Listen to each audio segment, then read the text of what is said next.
क्या आप जानते हैं कि हमारे वेदों और स्क्रिप्चर्स में ऐसी अद्भुत टेक्नोलॉजीज का जिक्र है जिन्हें आज की मॉडर्न साइंस भी चौंकाने वाली मानती है। न्यूक्लियर बॉम्ब, विमान, आर्टिफिशियल वो जैसी अवधारणाएं क्या वाकई भारत के प्राचीन टेक्स्ट से इंस्पायर्ड है? आइए आज एक रोमांचक जर्नी पर चलते हैं जो आपके सोचने का नजरिया बदल देगी और आपको इंडियन हिस्ट्री पर गर्व महसूस कराएगी। तो वीडियो को एंड तक जरूर देखिएगा क्योंकि आज हम फैक्ट्स और कहानियों के जरिए अतीत की अनसुनी सच्चाइयों को अनकवर करेंगे।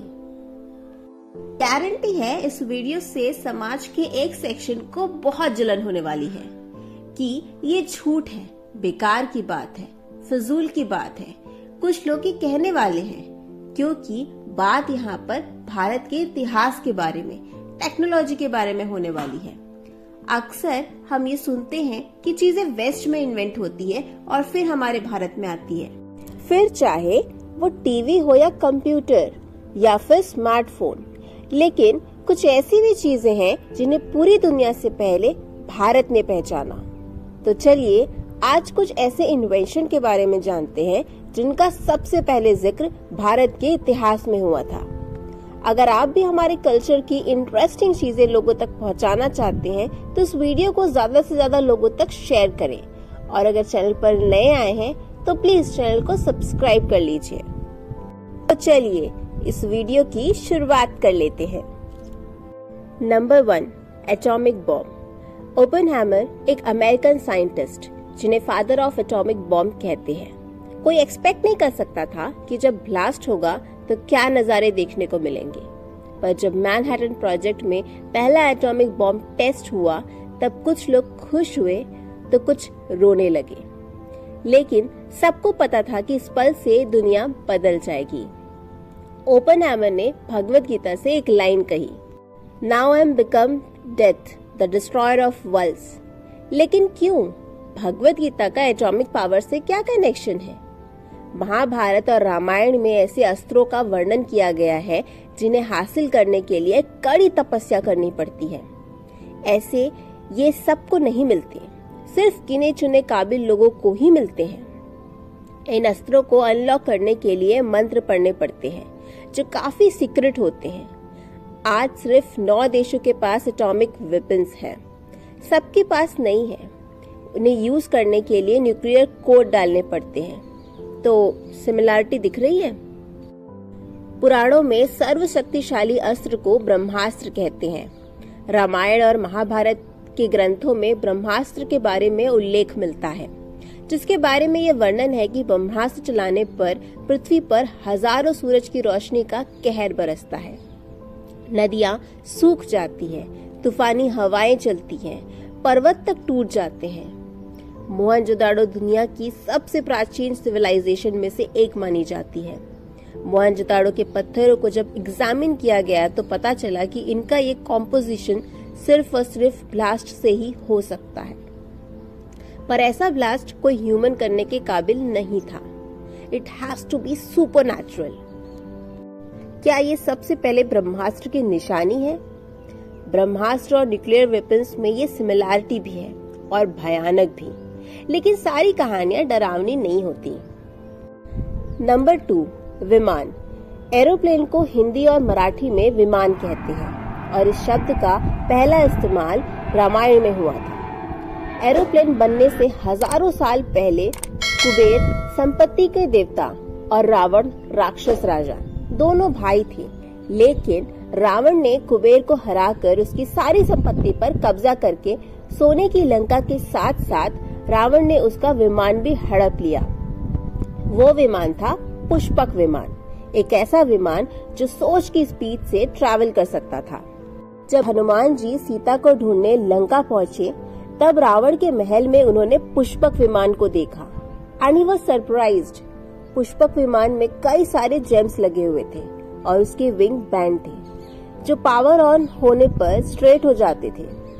कैलिफोर्निया के एक साइंटिस्ट ने रामायण पढ़कर उसके डिजाइन का एक 3D मॉडल बनाया और विंड टनल में उसको टेस्ट किया और उसका मानना है कि यस, ये डिजाइन एरोडायनामिकली उड़ सकता था।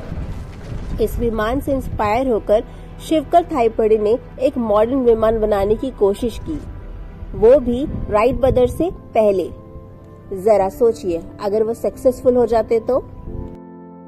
Number 3, Ayonija, artificial womb. कई सालों के लिए पूरी दुनिया ये मानती थी कि इंसान का जन्म सिर्फ एक तरीके से हो सकता है, लेकिन आज हम ये जानते हैं कि surrogacy, sperm donation, freezing your eggs, ये सारी चीजें पॉसिबल है। सिमिलरली आर्टिफिशियल वूम्स एक मेडिकल डिवाइस जिसमें एक फीटस को मां की कोख से बाहर बढ़ाया जा सकता है। बट डिड यू नो, इस फेनोमेना का सबसे पहले मेंशन महाभारत में हुआ था। गांधारी को एक वरदान मिला था कि उसका बेटा एक शक्तिशाली वीर होगा, लेकिन जब युधिष्ठिर के पैदा होने की न्यूज गांधारी ने सुनी तब वो इम्पेशेंट हो गई और उन्होंने अपनी कोख पर वार किया और उससे एक बेजान मांस का गोला उनकी कोख से बाहर निकला। जब ये न्यूज व्यास ऋषि तक पहुंची तो उन्होंने इस मांस के गोले के 100 टुकड़े किए और उन्हें 100 अलग अलग पॉट्स में रखा। ऐसे पैदा हुए थे कौरव। अयोनिजा, योनि के बिना भी इंसान का जन्म पॉसिबल है। ये रेडिकल आइडिया महाभारत का हिस्सा है। द्रोणाचार्य यानी पांडवों के गुरु, उनकी कहानी भी कुछ इसी तरह की है। भारद्वाज ऋषि ने अपने बीज को एक ड्रोन में रखा, उसी से द्रोणाचार्य पैदा हुए। ये सुनकर गर्व होता है कि जब पूरी दुनिया ठोकर खा रही थी तब हमारा भारत साइंस के इमेजिनेशन के फ्यूचर के दिए जला रहा था। आज की टेक्नोलॉजी छोड़िए, लेकिन आने वाली कल की टेक्नोलॉजी यानी टाइम ट्रेवल भी हमारे एंशिएंट टेक्स्ट में मेंशन है। Time travel and theory of relativity are still science fiction subjects for modern science, but in Purans it has been discussed multiple times. क्या आपने कभी सोचा है कि समय यात्रा का विचार कितना पुराना हो सकता है? चलिए इसे एक कहानी से समझते हैं। महाभारत में राजा कुकुमदी और उनकी बेटी रेवती की कहानी समय यात्रा का अद्भुत उदाहरण पेश करती है। राजा कुकुमदी अपनी बेटी रेवती के लिए योग्य वर की तलाश में भगवान ब्रह्मा के ब्रह्मलोक गए। तब भगवान ब्रह्मा अपने द्वारा बनाए गए गंधर्वों द्वारा एक संगीत प्रदर्शन में व्यस्त थे। राजा ने प्रदर्शन समाप्त होने का धैर्यपूर्वक इंतजार। प्रदर्शन के बाद वो भगवान ब्रह्मा के पास गए और कहा, हे ब्रह्म, मैं अपनी बेटी का विवाह किससे करूं? मैं इस मुद्दे पर आपसे पूछने आया हूँ। मैंने कई राजकुमारों की खोज की है और उनमें से कई को देखा भी है, लेकिन उनमें से कोई भी मुझे पसंद नहीं आया और इसीलिए मेरा मन शांत नहीं है। भगवान ब्रह्मा उसकी मूर्खता पर हंसे और बोले, हे राजन, जिन राजकुमारों के बारे में तुमने सोचा था कि वे तुम्हारी बेटी के वर बनेंगे, वे सभी मर गए। उनके बेटे, पोते और उनके मित्र भी मर गए। तब ब्रह्मा ने उन्हें समझाया कि अस्तित्व के विभिन्न स्तरों पर समय अलग अलग तरीके से चलता है। जब वे ब्रह्मलोक में प्रतीक्षा कर रहे थे तब पृथ्वी पर 27 चतुर्युग बीत चुके थे। राजा के मित्र, परिवार, खजाने, सेनाएं सब कुछ ब्रह्मलोक में रहने के दौरान ही गायब हो गया था। ब्रह्मा के निर्देश पर राजा कुकुमदी ने अपनी बेटी का विवाह भगवान कृष्ण के भाई बलराम से कराया। लेकिन क्या आप जानते हैं कि बलराम ने रेवती के विशाल आकार को संतुलित करने के लिए अपने हल का उपयोग किया था। आज भले ही हम टाइम ट्रेवल और अलग अलग ब्रह्मांडों की यात्रा के बारे में बात करते हैं, पर उस युग के लोगों को किसी मशीन की जरूरत नहीं थी। वे अपनी सिद्धियों के साथ यात्रा कर सकते थे कभी भी। सिंधु घाटी सभ्यता को इसमें शामिल किया जा सकता है। सभी पवित्र ग्रंथ जैसे गीता, महाभारत, रामायण में समय यात्रा की बात लिखी हुई है। तो दोस्तों, ये तो थे हमारे कुछ Indian history and science invention, वो इन्वेंशन जिन्हें आज हम आधुनिक तकनीक कहते हैं।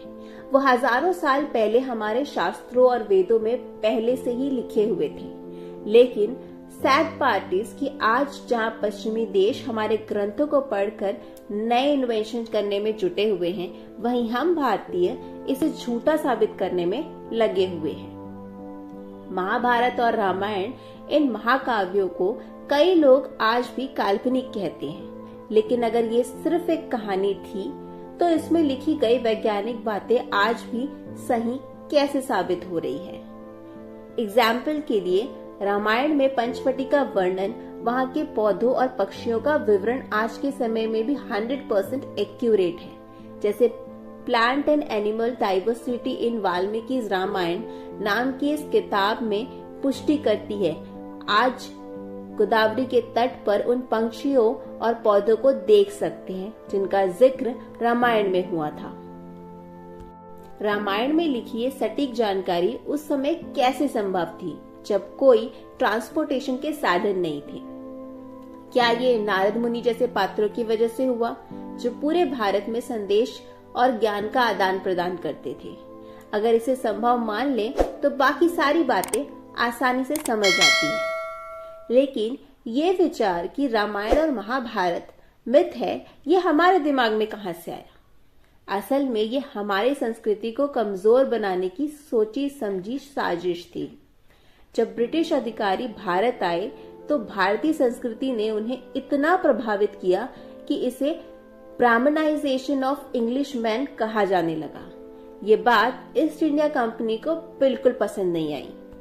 1813 में उन्होंने हिस्ट्री ऑफ ब्रिटिश इंडिया नाम की एक बुक लिखी, जिसमें भारतीय इतिहास को उनके दृष्टिकोण से पेश किया गया और हमारी संस्कृत साहित्य को जो संस्कृत में लिखे हुए थे उन्हें मिथ यानी काल्पनिक करार दिया गया।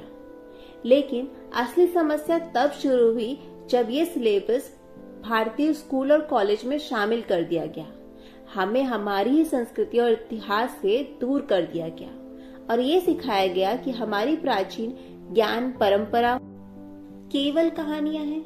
तो दोस्तों, ये फैसला मैं आपके हाथों में छोड़ती हूँ। क्या आपको लगता है कि हमारे शास्त्र, पुराण, रामायण, महाभारत सिर्फ कल्पनाएं थी या इन्हें हमारे खिलाफ हथियार बना दिया गया? तो इस वीडियो में बस इतना ही। हम फिर से नए वीडियो में मिलेंगे, नई रोमांचक कहानियों के साथ, नए फैक्ट्स और नई थ्योरीज के साथ में। तब तक के लिए हंसते रहिए, मुस्कुराते रहिए। और अगर आप चैनल पर नए आए हैं तो प्लीज चैनल को सब्सक्राइब करना बिल्कुल भी मत भूलिएगा।